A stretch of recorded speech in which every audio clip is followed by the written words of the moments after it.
What is up, everybody? It's Alex from Heavy New York, and on the phone we got Jeff from Deeper Graves. Thank you so much for your time today. I appreciate it. Yeah, thank you.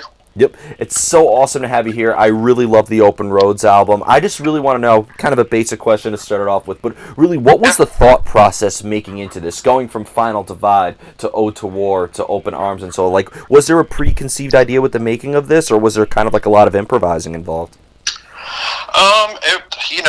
I write a lot of music for a lot of different projects, and I mean, I just wanted to do something, I'm used to doing for a lot heavier stuff. I just kind of wanted to do something sort of out of the box for what, I typically do. I mean, there wasn't really an end goal or anything in mind, I just sometimes, I'll just have a couple drinks and sit down at the computer at night and just track things, and whatever comes out just kind of comes out.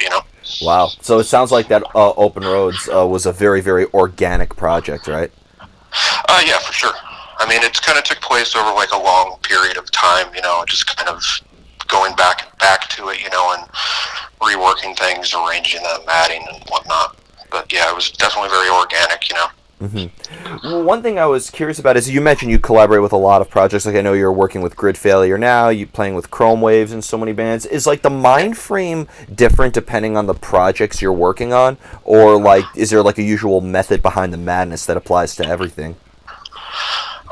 I guess it sort of depends on the project. I mean, Chrome Waves is a little bit more ambiguous where I can kind of do other things, but also sort of make it kind of metal. But I mean, in the past with other projects, I mean, it's like, I can kind of tell, like when I start writing something, what it's going to go to, because, I don't really want to go too far out of the box on some of those things for the simple fact that, it's just, I can do that with another project. I don't want to alienate someone that likes the band already as well. So, I mean, yeah, it just kind of just depends on the project, really, like how strict I have to be with it. Yeah. So it's almost fair to say that Deeper Graves is maybe like a side of you that maybe people who listen to Grid Failure or Chrome Waves or something aren't Yeah. even familiar with. Yeah, I mean, like, I couldn't have did any of these songs with Wolfhammer or, something like that. I mean, we could have because we'll have the same influences, but I mean, it just wouldn't have worked for the sound, I don't think. Yeah. Well, when you like compare like a song like Ode to War to Open Arms and so on and so forth, it almost seems like that there was a lot of different vibes and different sounds. So is it fair to say that maybe Deeper Graves also had a little bit more room for experimentation? Yeah, absolutely. Does that just is there like a lot of happy accidents that thrive throughout it? I mean, I wouldn't necessarily say that because typically when I'm writing songs, I do a lot of improvisation anyway. I mean, I just kind of, if I have a part, I just kind of loop it and then just kind of improvise over the top of it. So, I mean, pretty much everything is typically a happy accident if you really think about it like that. Yeah, it's art is like children. You never plan for them to be here, but now that they're here, you love them, and it's still part of you. Yeah, and it doesn't technically turn out exactly how you thought it would originally. Wow, Which is always is usually typically a good thing. Yeah, typically a good thing. I think that was also a fairly bleak analogy as well. Yeah. Yeah. Now, one thing I was really curious about is, being that I thought what I loved about this album is that it was 6 songs and, the songs didn't have to exert, 27 minutes like a lot of, bands that I think we're both familiar with are. But, so, like, is there a specific reason why you decided, is there, like, other songs that could have been incorporated on here, or did you just want to have 6? Well, it technically was going to be 6 songs originally, and then I ended up using another one of the songs for something else. And then recently when I decided to kind of just put the songs out there, I was like, well, it could be a little bit longer. I mean, just because I guess I'm from the old school of having labels tell me that it has to be 40 minutes. So I at least wanted to get close to that. So I actually wrote, Last Transmission is actually the most recent song that I did for it because I felt like it needed to be a little bit longer. Caved into the pressure a little bit.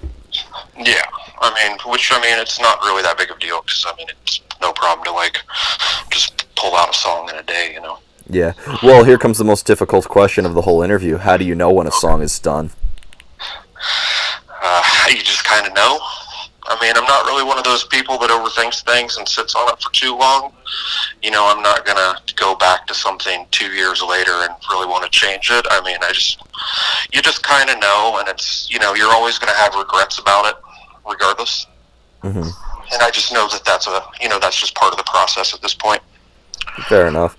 And you've collaborated with artists for this particular project as well. Like, I know that, to incorporate some elements of orchestration and different vocal styles and stuff like that. You've had a bunch of other artists such as Bruce Lamont and Dardia from California Widow. So, like, has having these artists even open up your mind even further, not only just for this project, but maybe in the future? Has it taught you new things?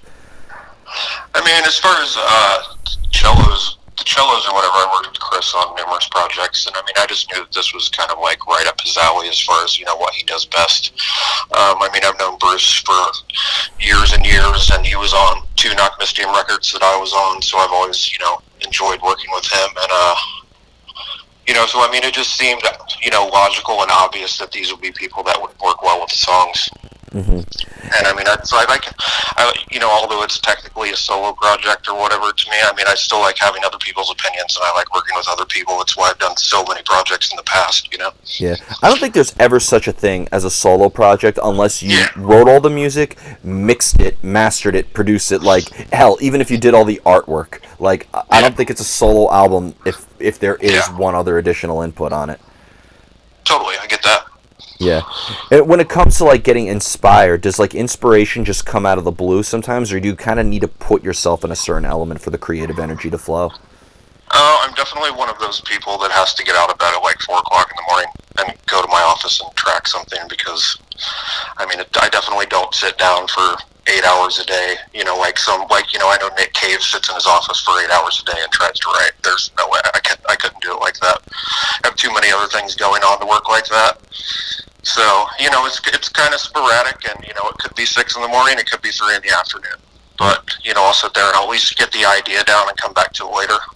Mm-hmm. Has there ever been times where inspiration struck at, like, the most inconvenient time ever? Yeah, like when I've had day jobs and didn't work from home and couldn't do it. I mean, I guess that would be the most inconvenient when I can't really do anything about it. Yeah. In terms of this, Deeper Grave Singing being so organic and, kind of like, I don't want to say you did it for the hell of it, but like, it seemed like it was a really up and out thing. Do you plan on maybe bringing this to a live presence one day? I'm really curious to see how this music would translate in a live setting. Technically, there are dates already booked for next year. Obviously, we'll see if that happens or not. I didn't have intentions to do that originally, but a friend of mine who is a booking agent who I've wanted to work with for a long time, we just haven't been able to, reached out to me after hearing the songs, and he's like, if you ever want to do this, I want to book it. And I'm like, okay, why not?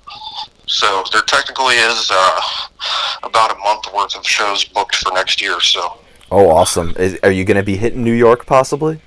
Oh, yeah, of course. Okay, please do. Please do. And I'll be first in line.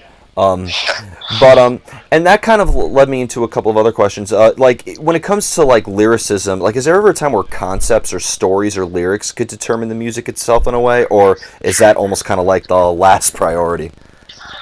Yeah, I mean, it's definitely last priority to me. I don't consider myself a great lyricist by any means, and that is mostly why there aren't guests on the record, just because I'm not really comfortable with my own vocal and also the lyric writing. Really the words are the last thing to come, because, I'll just have an idea for, a cadence in my head, and I'll just have to work off of that. Mm-hmm. So it's not like a concept album is something you could really try or attempt in the future? No, I mean, I'll get a line, and then I'll just kind of work off of that. Oh, really? What a shame. I feel like that I got so many like different forms of imagery from this album. I really was asking like, oh, I wonder what he was trying to say with it. But that's fascinating. So it's fair to say all your music is open to interpretation. Yeah, absolutely. I mean, can't recall a time, at least since the Knock Mystium days, that I've ever had lyrics printed for anything. Just because I feel like there is that connection with other people if you don't just explain it to them. Yeah. If that makes sense. Definitely. I mean, an artist has to defend their art, but the art should also speak for itself, and I think that's what this album really does. Yeah, and I just, I feel like I'm already setting enough of a vibe there with the music by itself that the words don't really need to be printed. Yeah. Or you don't have to explain it to people, or, I mean, I feel like it's kind of already there with the music. Yeah. Yeah, sometimes the melody and the instrumentation is I mean, it's a language as much as, lyrics are, so Yeah, it should be able to speak for itself no matter what. And what I like is that you didn't have to rely on 17 and a half minute long solos to do it. yeah. Um, I mean, it's kind of weird for me because typically, you mentioned it being 6 songs or whatever. That always just ends up being the number of songs that I write, and it's not intentional. It just, like I said, I'm from that like thing to where like I've always had labels tell me it needs to be 40 to 45 minutes, and it just always ends up being 6 songs, which is in that range. That's and I'm not so sure metal. why. It's just a coincidence. It's because you're metal as fuck. That's it. Yeah, Apparently. because wasn't Cold Light of Despair from Chrome Waves 6 songs as well? Yeah, it was 3 originals and 3 covers. Okay, so yeah, wow, you got to keep that 666 streak going. You're gonna out metal everybody. The new Chrome Waves record is 6 songs. The last one's 6 songs. The EP is 6 songs. What about the split with a Grid Failure? I think it's more than that because I think Dave wrote more songs. I think there's only had 3 on our side. Oh wow. Well, shout out to Dave, but come on, you ruined the streak. And just the Technically, it is one long song. Oh, okay, so is it but 6 I minutes? Split it up. No. Damn I it. think the first one's like 14 or 15. Damn it. All right. Well, got to break it somehow. Yeah, totally. Yep. So before we go, I want to thank you so much for your time today. Really appreciated it. After I heard the album, I really wanted to chat with you guys. So it's great to finally make it happen. Is there just anything else that you would like to promote for Deeper Graves or Chrome Waves or Grid Failure or any other project that you're in for the future? Obviously, thanks to the virus that shall not be named on my outlet. Is there just anything else you would like to promote though to keep the listeners busy? We'll have a video for Last Transmission coming out probably next week. Oh wow! Chrome Waves is announcing a record at the end of the month. We're already tracking the 3rd record in September, and hopefully tour dates next year. Awesome. We'll see. Awesome. Well, thank you so much, Jeff. I really appreciate it. Everybody, we are here with Jeff of Deeper Graves and Chrome Waves. Open Roads. Be sure to pick it up. If you haven't already, this is Alex from Heavy New York, and we will see you next time.